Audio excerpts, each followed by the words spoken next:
Selamat pagi.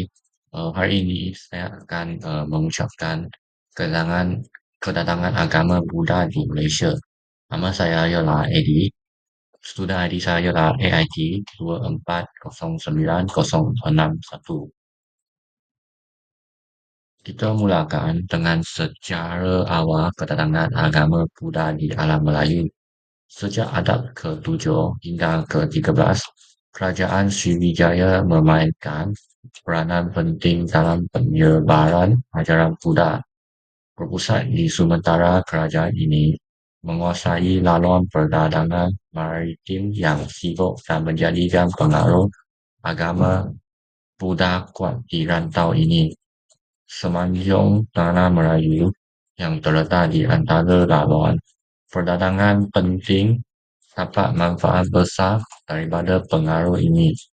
Agama Buddha disebarkan melalui hubungan perdagangan dan pengaruh politik Sriwijaya yang mendirikan pusat-pusat agama dan pembelajaran untuk memberikan ajaran ini. Pengaruh Sriwijaya tidak hanya berbentuk politik, tetapi juga melibatkan aspek budaya dan agama.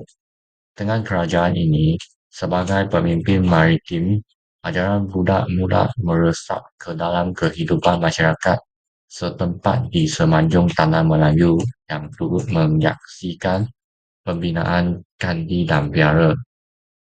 Proses ini menunjukkan bahawa pengaruh agama Buddha tidak hanya datang dari dalam tetapi turut disokong oleh interaksi melalui perdagangan dan diplomasi. Selain Sriwijaya, terdapat kerajaan-kerajaan lain di semenanjung yang memainkan peranan penting dalam penyebaran agama Buddha. Kerajaan langsung ke misalnya terkenal sebagai salah satu pusat awal ajaran Buddha di kawasan utara semenanjung. Langsa Suka menjadi tempat persinggahan penting bagi para pendagang dan mubalik yang turut membawa ajaran agama mereka. Kaedah yang berdekatan dengan Langsung Suka juga menjadi pusat penting. Pada masa itu, Kedah merupakan pusat perdagangan yang strategi dan menjadi sebahagian daripada rangkaian maritim Sriwijaya. Di bahagian tengah semenanjung, Kerajaan Kangsa Negara di Perak turut dikenali sebagai pusat penting bagi perkembangan agama Buddha. Seperti Kerajaan Langsa Suka, Kangka Negara manfaat lokasi strateginya untuk menyerap dan menyebarkan pengaruh budaya dan agama dari pedagang dan mubalik yang datang. Semua kerajaan ini menunjukkan bahawa ajaran Buddha tidak hanya tersebar melalui kerajaan pusat seperti Sriwijaya, tetapi juga melalui kerajaan-kerajaan kecil yang memainkan peranan penting dalam memperkokoh pengaruhnya. Penyebaran agama Buddha di alam Melayu bukan hanya disebabkan oleh pengaruh kerajaan, tetapi juga hasil daripada jalur perdagangan maritim. Pedagang dari India, China, dan Timur Tengah membawa ajaran Buddha bersama mereka ketika berdagang di rantau ini. Jalur perdagangan yang menghubungkan India ke China melalui Selat Melaka menjadi salah satu laluan penting bagi penyebaran agama Buddha. Pedagang ini bukan hanya membawa barang dagangan, tetapi juga idea dan kepercayaan mereka, termasuk ajaran Buddha. Selain pedagang, para mubalik Buddha dari India dan Sri Lanka turut memainkan peranan besar. Mereka menjelajah ke berbagai wilayah di alam Melayu, mendirikan biara, mengajar masyarakat, dan menyebarkan nilai-nilai agama Buddha. Kehadiran para mubalik ini penting dalam memperkenalkan ajaran yang lebih mendalam dan sistematik melampaui interaksi perdagangan biasa. Proses ini membentuk suatu bentuk kulturasi di mana ajaran Buddha menyatu dengan kepercayaan dan tradisi tempatan. Masyarakat setempat mengadaptasi ajaran Buddha dengan elemen tempatan, mewujudkan satu sinteksi budaya yang unik. Institusi keagamaan adalah komponen penting dalam penyebaran ajaran Buddha.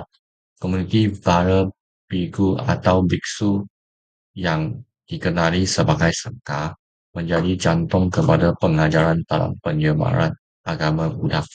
Sangha menyediakan bimbingan rohani dan pendidikan kepada masyarakat, memastikan ajaran Buddha dalam dipelajari dan diamalkan. Kekuatan institusi ini terletak pada kemampuan mereka untuk membina hubungan dengan masyarakat dan menawarkan pendidikan spiritual yang berkualiti. Selain itu, vihara dan candi berperanan sebagai pusat ibadat dan pengajaran. Tempat-tempat ini bukan sahaja digunakan untuk upacara keagamaan tetapi juga sebagai pusat untuk belajar dan menyebarkan ajaran Buddha. Pembinaan candi dan biara di rantau ini menunjukkan betapa pentingnya institusi-institusi ini dalam memupuk pengaruh Buddha. Institusi pendidikan seperti biara dan pondok memainkan peranan yang tidak kurang pentingnya dalam mewariskan ajaran Buddha kepada generasi seterusnya. Biara-biara ini berfungsi sebagai tempat untuk belajar kitab-kitab suci, menditaksi dan mengasah kebijaksanaan. Namun penyebaran agama Buddha tidaklah berjalan tanpa rintangan. Salah satu cabaran utama adalah pertempuran dengan budaya tempatan yang telah lama wujud. Masyarakat di alam Melayu telah memilih kepercayaan dan tradisi mereka sendiri, yang menyebabkan ajaran Buddha perlu disesuaikan untuk diterima. Proses ini memerlukan waktu dan kesabaran di mana pengaruh Buddha perlu digabungkan dengan elemen-elemen tempatan. Kedatangan Islam pada abad ke-13 juga membawa cabaran besar kepada agama Buddha. Islam berkembang pesat dan menjadi agama dominan di rantau ini. Dengan perkembangan Islam, banyak pusat-pusat pengajaran Buddha mulai merosot dan pengaruhnya semakin berkurang. Penjajahan Barat oleh British dan Belanda juga memberikan kesan negatif terhadap agama Buddha. Kebijakan penjajah yang lebih memfokuskan kepada agama Kristian serta eksploitasi ekonomi dan politik menghalang perkembangan institusi-institusi tempatan, termasuklah yang berkaitan dengan agama Buddha.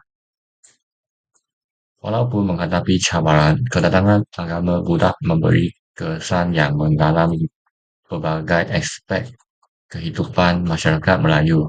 Seni dan budaya adalah salah satu bidang di mana pengaruh Buddha dapat dilihat dengan jelas. Candi dan ukiran yang mengandungi motif-motif Buddha menunjukkan betapa besarnya semangat agama ini dalam bidang seni. Seni bina seperti kandi dan patung Buddha menjadi bukti gugur pengaruh agama di dalam budaya tempatan. Selain itu, ajaran Buddha turut mempengaruhi amalan spiritual masyarakat. Mendiktaksi sebagai contoh merupakan salah satu amalan spiritual yang diwarisi daripada ajaran Buddha dan masih diamalkan hingga kini. Nilai-nilai etika seperti kebijaksanaan, keharmonian, dan kasih sayang juga diterapkan dalam kehidupan masyarakat Melayu, menunjukkan kepada pembentukan norma dan nilai dalam komunikasi. Hari ini, komuniti Buddha di Malaysia terus berkembang dan memainkan peranan penting dalam kehidupan keagamaan dan sosial. Pusat-pusat ibadi seperti kuil dan wihara aktif mengadakan upacara keagamaan dan acara komuniti yang bukan sahaja menghidupkan kembali ajaran Buddha tetapi juga memperkuat ikatan sosial. Institusi pengajian seperti pusat meditasi dan sekolah Buddha terus memainkan peranan dalam mendidik generasi baru dan memelihara ajaran-ajaran ini. Selain itu, usaha pemeliharaan warisan budaya Buddha terus dilakukan. Kue-kue lama dipelihara yang dan dibolehkan untuk mengekalkan keindahan dan kepentingan sejarahnya. Apa yang istimewa ialah interaksi harmoni antara komuniti Buddha dengan agama-agama lain di Malaysia.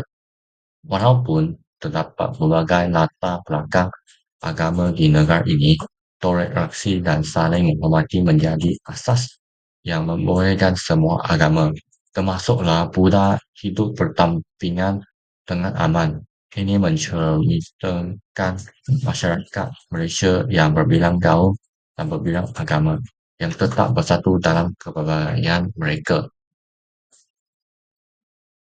Kesimpulannya, agama Buddha telah melalui penjajahan panjang di Malaysia, dari pengaruh kerajaan besar hingga perdagangan dan mubalik. Walaupun menghadapi cabaran, ia memberi kesan mendalam pada seni dan budaya.